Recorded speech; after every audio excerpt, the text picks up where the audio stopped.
Ainsi, il y a eu une rencontre avec le communiste Mandani, qui a tout fait pour nous convaincre qu'il n'était pas communiste, mais qu'il voulait simplement le communisme, en dépouillant la population d'une ville de 20 millions d'habitants.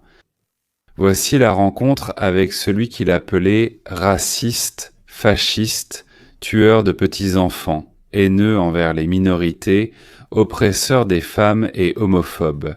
Quoi que cela veuille dire, le communiste est venu voir le raciste fasciste et lui a demandé de l'argent. Raciste fasciste, donne-moi de l'argent. Pas tant que ça. Le fasciste a félicité le communiste pour sa victoire et ils ont discuté franchement.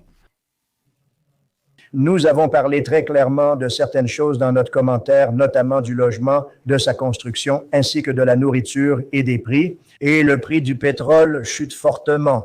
Tout ce que je fais sera bénéfique pour New York. Si je peux faire baisser les prix, c'est bon pour New York. Et nous les avons fait baisser bien plus qu'ils ne l'étaient l'année dernière. Comme vous le savez, j'en ai parlé à beaucoup. Walmart affirme que le Thanksgiving de cette année est 25% inférieur à celui de l'an dernier. Donc, c'est bon pour New York, c'est bon pour tout le monde. Communiste se tenait près de la table du président et écoutait tout ce que Donald Trump avait fait pour le pays et pour la ville de New York. Mais je veux simplement féliciter. Je pense que vous aurez, je l'espère, un excellent maire. Plus il fera du bon travail, plus je serai heureux. Je vous le dis. Non, il n'y a aucune différence de parti ni en rien. Et nous allons l'aider pour que le rêve de chacun se réalise, en ayant un New York fort et très sûr. Et félicitations, monsieur le maire. J'ai apprécié la rencontre avec le président. Comme il l'a dit, ce fut une réunion productive sur le lieu que nous aimons et admirons tous, monsieur le maire. L'entreprise garantit l'accessibilité pour les New-Yorkais. 8,5 millions d'habitants qui appellent notre ville leur maison et qui luttent pour pouvoir vivre dans la ville la plus chère des États-Unis d'Amérique. Nous avons parlé des loyers, nous avons parlé des produits alimentaires, nous avons parlé des services publics, nous avons parlé des différentes façons dont les gens sont évincés. Et j'ai apprécié mon temps et ma conversation avec le président. J'ai hâte de collaborer pour assurer l'accessibilité aux New-Yorkais.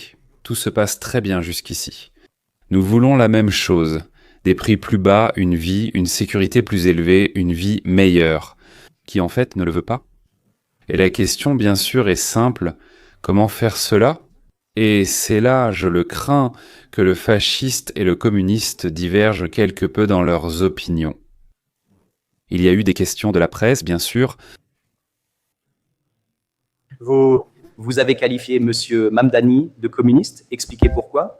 Et allez-vous faire quelque chose pour l'empêcher d'arrêter le Premier ministre Netanyahou s'il vient à New York? Eh bien, nous n'avons pas discuté de la deuxième partie de votre question. D'où la première question. Eh bien, il a des opinions un peu inhabituelles, mais qui sait? Nous verrons ce qui fonctionnera ou s'il changera aussi. Nous changeons tous. J'ai beaucoup changé. Beaucoup de choses ont changé depuis que j'ai pris mes fonctions. C'était il y a assez longtemps. Pas mal de temps s'est écoulé. Mon premier mandat a été excellent. Nous avions la plus grande économie de l'histoire de notre pays. Maintenant, nous allons encore mieux. Nous sommes bien mieux qu'au cours même du premier mandat. Et je vais vous dire, certains de mes points de vue ont changé. Nous avons parlé de certaines choses sans préciser, mais je suis très confiant qu'il s'en sortira bien. Je pense qu'il sera, à mon avis, il va surprendre certains conservateurs.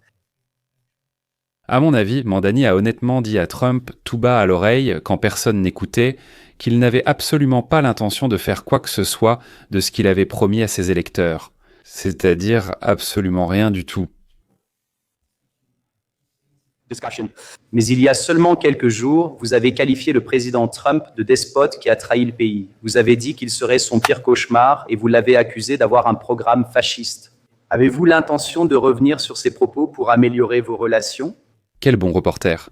Je crois que c'était du New York Post ou du Washington Post, mais j'ai peut-être mal entendu. Peu importe. Donc, monsieur le maire, vous considérez toujours Trump comme un raciste? Je pense que le président Trump et moi comprenons très clairement nos positions et nos points de vue. Et ce que j'apprécie vraiment chez le président, c'est que notre rencontre, elle a ignoré les nombreux désaccords pour se concentrer sur notre objectif commun, servir les habitants de New York. Cela pourrait réellement changer la vie des 8,5 millions de personnes touchées par la crise du coût de la vie, alors qu'1 sur 4 vit dans la pauvreté. Et lors de la réunion, il a été question à plusieurs reprises de la manière d'aider ces New-Yorkais à sortir de la précarité et de leur offrir une ville où ils pourraient non seulement lutter pour survivre, mais aussi vraiment vivre.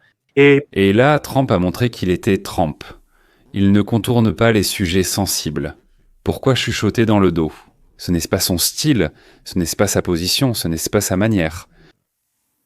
Ouvrir la visière et mettre les points sur les i, sur les e, sur tout ce sur quoi il faut mettre des points. Je pense que ce moment, personnellement, moi, m'a beaucoup appris. On m'a déjà traité de pire que despote, donc ce n'est pas si offensant. Je pense qu'il changera d'avis en travaillant avec nous. Donc, vous avez menacé d'envoyer des troupes fédérales à New York. Êtes-vous en désaccord sur les agents de l'Immigration and Customs Enforcement dans cette ville, monsieur? Monsieur Mamdani, vous avez dit que le Immigration and Customs Enforcement est une organisation gouvernementale illégale. Comment réglez-vous vos désaccords sur ces deux questions? Je pense que nous allons régler cela avec eux, et je pense que si nous avons... Je pense que c'est important, moi que c'est important, moi que c'est très important. New York 11 aéroici, extrême préfère Lisa Time adéquat.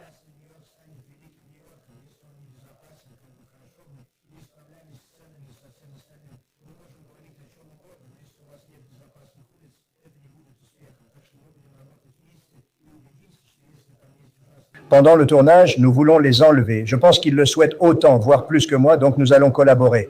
Nous en avons discuté très en détail. Que Mamdani se tenait à côté et hochait la tête montre qu'il criait « Guerre à ceux qui viennent dans nos rues pour attraper les habitants de New York ». Soudain, il est tout à fait d'accord pour dire qu'il faut attraper les criminels et les expulser à l'étranger. Alors pourquoi criait-il à ce moment-là ? Comment ça ? Pourquoi, mesdames et messieurs ? Pour que les idiots votent pour lui. Le président Trump a rencontré aujourd'hui à la Maison-Blanche Zoran Mamdani, le maire élu de New York, et a exprimé sa surprise d'être aussi d'accord avec ce socialiste démocrate autoproclamé. Nous sommes rejoints par le directeur politique de Columbia Broadcasting System News, Finn Gomez. Finn, j'ai aimé votre conversation avec Major. Hier encore, la Maison-Blanche traitait Mamdani de communiste. Mamdani a qualifié le président Trump de fasciste. Ils ont trouvé un accord. Quelle est leur base commune et pourquoi Trump a-t-il tant admiré Mamdani? Je pense que, pour le dire en une phrase, le talent respecte le talent, n'est-ce pas? C'est deux acteurs politiques qui respectent les compétences l'un de l'autre. Même s'ils sont très opposés sur de nombreux sujets, il existe tout de même des parallèles. Évidemment, ils sont tous les deux New-Yorkais, tous les deux liés au Queens, tous les deux des candidats outsiders, anti-système, populistes, qui ont provoqué deux grands bouleversements politiques en défiant leurs établissements respectifs, les établissements de leur parti. Vous savez, avant cette rencontre, il y avait l'espoir que le bon sens l'emporterait et qu'ils trouveraient un terrain d'entente. Comme vous l'avez dit, ils se sont présentés aux élections avec cette question et ont gagné. Bien sûr, il s'agit de la question de l'accessibilité, le problème le plus important, comme vous le savez, à New York. Et ils représentent également une faction politique importante, à savoir les électeurs de la classe ouvrière. Donc vous avez vu cela, vous savez, vous l'avez vu et vous l'avez vu. Vous savez, cela aurait pu prendre de nombreuses directions, cela aurait pu mal tourner. Mais au lieu de cela, ils ont trouvé un terrain d'entente sur cette question, je pense, grâce à leur amour pour New York. Mais tout cela, cependant, l'INSEE peut sérieusement nuire à la stratégie des Républicains à la Chambre des représentants. Bien sûr, ils ont essayé, avant les élections de mi-mandat, de présenter Mamdani comme, vous savez, la figure principale, le symbole du Parti démocrate, si vous voulez. On lui a aussi demandé son avis sur les propos d'Elise Stefanik, proche alliée de Trump et candidate au poste de gouverneur de New York, qui a traité Mamdani de djihadiste. Trump a en fait réfuté cela, qualifiant Mamdani de personne très rationnelle. Il a aussi dit qu'il se sentirait bien à New York avec Mamdani comme maire. Eh bien, après cette rencontre, on se demande si les républicains à la Chambre des représentants ne devront pas peut-être revoir un peu leur stratégie. Mais c'était une rencontre très intéressante, une séance photo captivante dans le bureau ovale. Vous savez, et la dernière chose que je voudrais vraiment souligner, c'est que New York dépend de milliards de dollars fédéraux, oui, pour les subventions à l'infrastructure et d'autres questions. Je pense que cela fait partie de la stratégie de Mamdani et de la tactique de Trump. Aller là où un accord est possible pour un objectif commun. Et je pense que c'est un réchauffement remarquable des relations politiques qui étaient extrêmement hostiles il y a seulement quelques semaines. Voilà. Je ne suis absolument pas d'accord avec lui, d'ailleurs. Mamdani n'est pas devenu un ami ni un allié de Trump. Trump appelle Poutine un type génial. À votre avis, pense-t-il vraiment que Poutine est un type génial ? Trump appelle Kim Jong-un, le dirigeant nord-coréen, un leader sage. Il appelle le sage leader chinois Xi son ami, avec qui ils se comprennent bien. Et Mamdani, il l'a appelé, je crois, presque un compagnon d'armes. C'est quelque chose comme ça qu'il a dit. Mais construire le communisme, Trump, ni à New York, ni à Washington, il n'en a absolument pas l'intention, et de plus, il n'essaiera pas d'aider à le construire. Alors, de quoi la ville et les fédéraux sont-ils convenus ? Oui, eh bien en fait, la ville, l'État et les fédéraux ont, pour ainsi dire, beaucoup d'objectifs communs. La première chose, c'est d'aider à construire. Les fédéraux vont aider à construire 200 000 unités de logements abordables à New York. C'est ce que tous les dirigeants, tous les maires des villes faisaient et font encore, et à New York, c'est pareil. C'est-à-dire que les fédéraux aident à financer. Quand il s'agit de logements abordables, il y a un ministère qui s'en occupe. C'est-à-dire, bon d'accord, on est d'accord. Deuxièmement, les fédéraux n'ont rien à voir avec le gel des loyers. Ce n'est pas qu'ils ne se sont pas mis d'accord, c'est juste que je dis qu'ils n'ont rien à voir avec ça. Et Mamdani va geler pendant 1 an, donc pour 2 millions de familles, comme il l'a dit. 2 millions d'appartements là-bas, ils ne vivent sûrement pas en maison. Dans 1 an, le conseil municipal décidera s'il faut prolonger.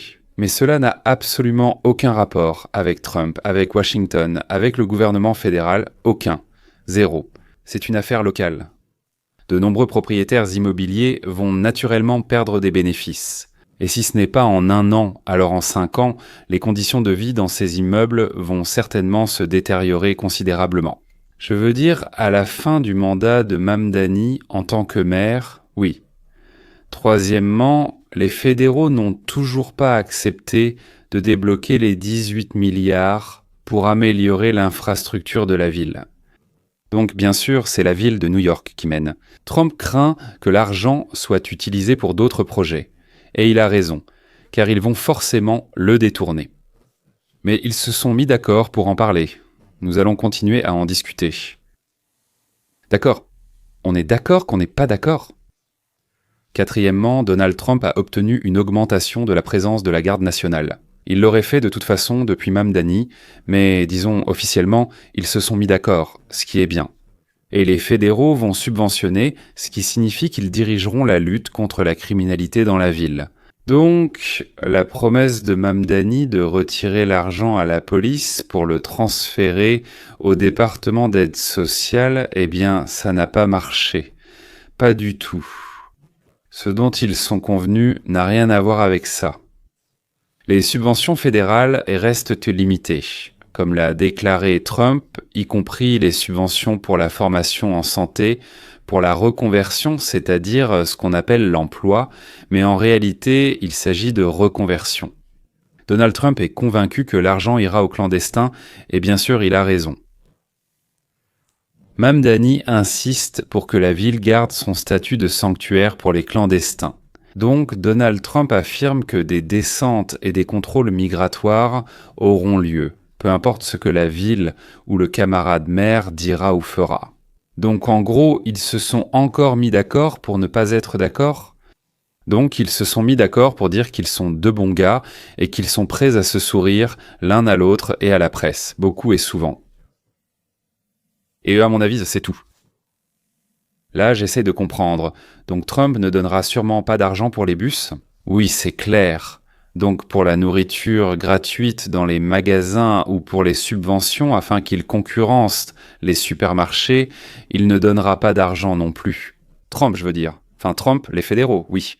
Donc pour les sans-papiers et pour leur éducation, leur vie, leur santé, Trump ne donnera pas d'argent. C'est-à-dire, il ne donnera pas. Il essaie de les attraper. Mondani lui-même ne peut pas augmenter les impôts dans la ville, le gouverneur de l'État ne permettra pas d'augmenter les impôts. Donc sans le gouverneur, enfin sans l'État, on ne peut pas augmenter les impôts dans la ville. Sinon, elle ne sera pas réélue en novembre. Même si elle le voulait, elle n'augmentera pas les impôts, car elle devra se représenter. Le maire peut emprunter de l'argent? Oui, bien sûr, il peut. Mais là, je voulais dire qu'il ne peut pas, mais en réalité, il peut emprunter. Mais il y a quand même certains points à considérer. Donc, on pourrait mettre des emprunts municipaux et les proposer aux investisseurs et à la population. Donc, si ce sont de petits projets locaux, on peut le faire sans l'État. Mais si ce sont de grands projets importants, il faut absolument obtenir l'autorisation de l'État pour cela, pour l'émission des obligations. C'est très douteux, surtout avec les élections au poste de gouverneur, que l'État autorise cela. Autrement dit, Mandani part avec une sincère expression de respect et d'admiration. Concernant sa beauté intérieure, peut-être aussi extérieure, je ne sais pas. Mais maintenant, personne ne pourra dire que Zakran a échoué à cause de Trump.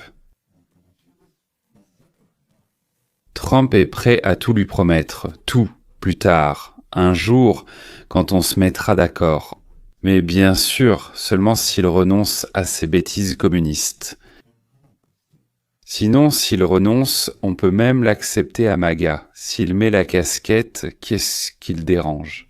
En fait, c'est un petit antisémite plutôt sympathique qui le dérange. Eh bien, il veut vraiment bien vivre. Et il a appris à manipuler les gens, voilà. Il a appris à manipuler les gens, on peut même l'envoyer comme ambassadeur en Somalie, avec Ilkan Abdullah Amar. Elle a déjà 2 maris. L'un d'eux étant son frère, donc ces maris-là. Alors pourquoi Mamdani n'a-t-il pas été son 3e mari? Mais avant cela, on va couper, disons, les organes reproducteurs. Ou alors, vous savez, les trompes, pour qu'il n'ait surtout pas de descendance, imaginez-vous? Oui. Une descendance avec Amar, mon Dieu. Sur cette note animée, nous allons vous dire au revoir. Mais avant de partir, il faut absolument dire que vous ne devez pas oublier de vous abonner. Donc, ou vérifiez si vous êtes abonné ou non, parce que si vous ne l'êtes pas, il faut s'abonner. Si vous êtes abonné, vérifiez si vous avez activé la cloche ou non. Si ce n'est pas fait, activez-la absolument. Pour que vous receviez à temps les notifications de nos vidéos. Bien sûr, bonne chance. Informative et, de mon point de vue, divertissante. Au moins oui, quand je les enregistre, je m'amuse.